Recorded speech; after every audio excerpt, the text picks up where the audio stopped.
For Professor David Phoenix, the Dean of the Faculty of Science and Technology, the return of single honors chemistry is a master of credibility and pride.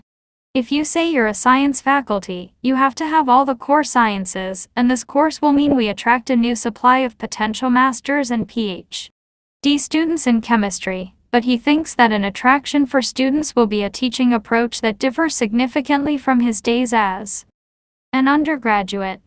This takes real-life issues as the starting point of lectures and modules, such as how drugs are made, or the science behind green issues.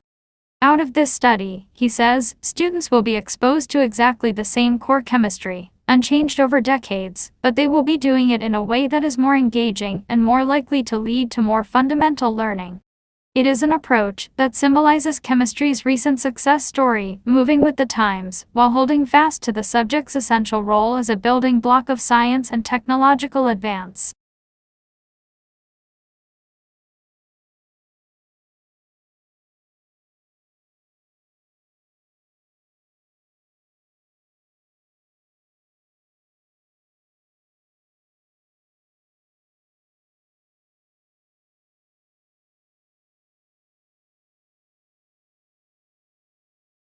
While past research has found higher intelligence scores among breastfed babies, what is so significant about this study is the researchers were able to collect more complete information on breastfeeding duration and also followed for a longer period.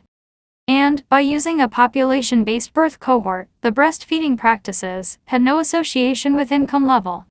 Most of the evidence of higher intelligence test scores among breastfed babies comes from high-income countries, where middle-class and higher-class mothers are more likely to breastfeed their babies than lower-income mothers. Certainly in the United States, breastfeeding rates reflect this trend.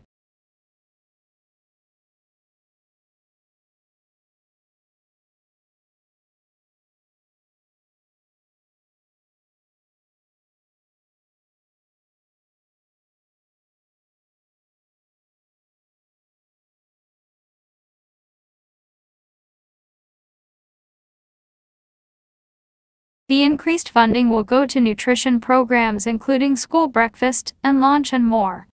First Lady Michelle Obama issued a supportive statement upon receiving the news of the passage of the bill that could impact the Let's Move campaigns that aims to end childhood obesity within a generation. I congratulate Chairman Miller and the House Education and Labor Committee on the successful, bipartisan passage of a child nutrition reauthorization bill out of the committee today. This important legislation will combat hunger and provide millions of school children with access to healthier meals, a critical step in the battle against childhood obesity. In the statement, she urged the House and Senate for a further legislative action. The President looks forward to signing a final bill this year, so that we can make significant progress in improving the nutrition and health of children across our nation.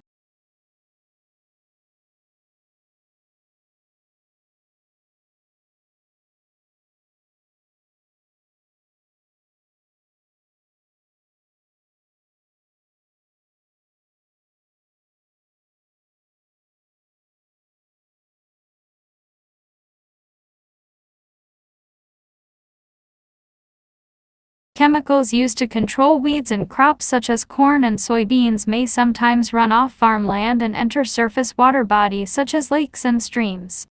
If a surface water body that is used as a drinking water supply receives excess amounts of these herbicides, then the municipal water treatment plant must filter them out in order for the water to be safe to drink. This added filtration process can be expensive. Farmers can help control excess herbicides in runoff by choosing chemicals that bind with soil more readily, are less toxic, or degrade more quickly. Additionally, selecting the best tillage practice can help minimize herbicide pollution.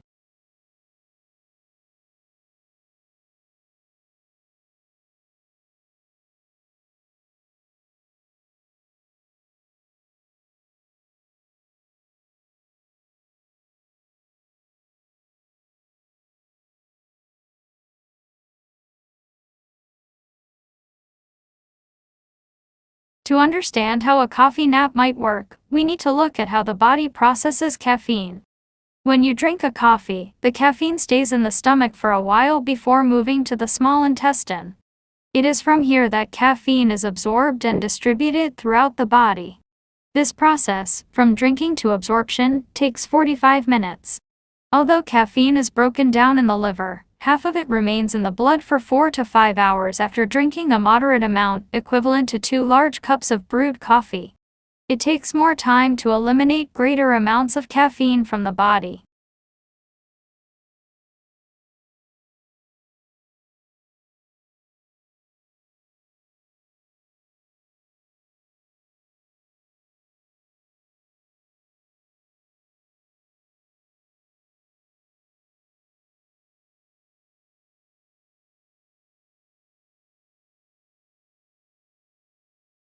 It is the assertion of this article that students who use visual art as a pre-writing stimulus are composing their ideas both in images and in words.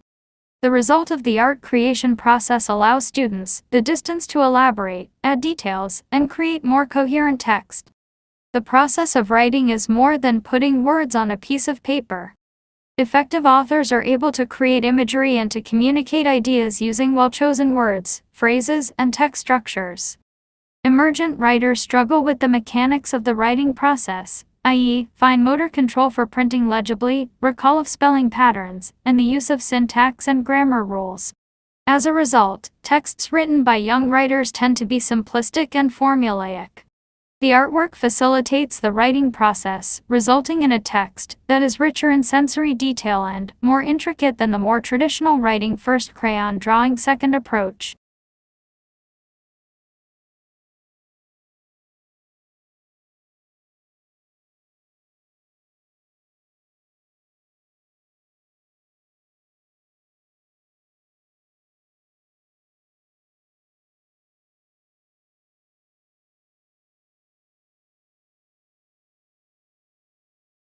What can computer science tell us about what biological systems do and how they do it? Can these chemical information processing functions be replicated in digital computing systems? What are the implications of developments in computer science and understanding the nature of causality? Aaron Sloman, author of Computer Revolution and Philosophy, delves into the world of connections between ideas developed in computer science, biology, and philosophy, providing new insights into some fundamental questions about the nature of consciousness and free will.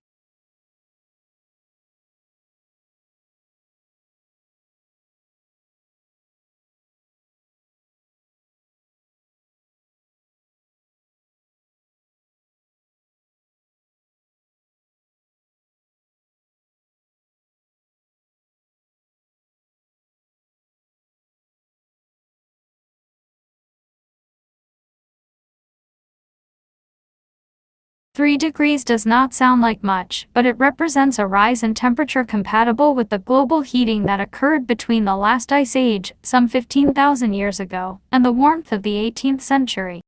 When Earth was cold, giant glaciers sometimes extended from the polar regions as far south as St. Louis in the US and the Alps in Europe.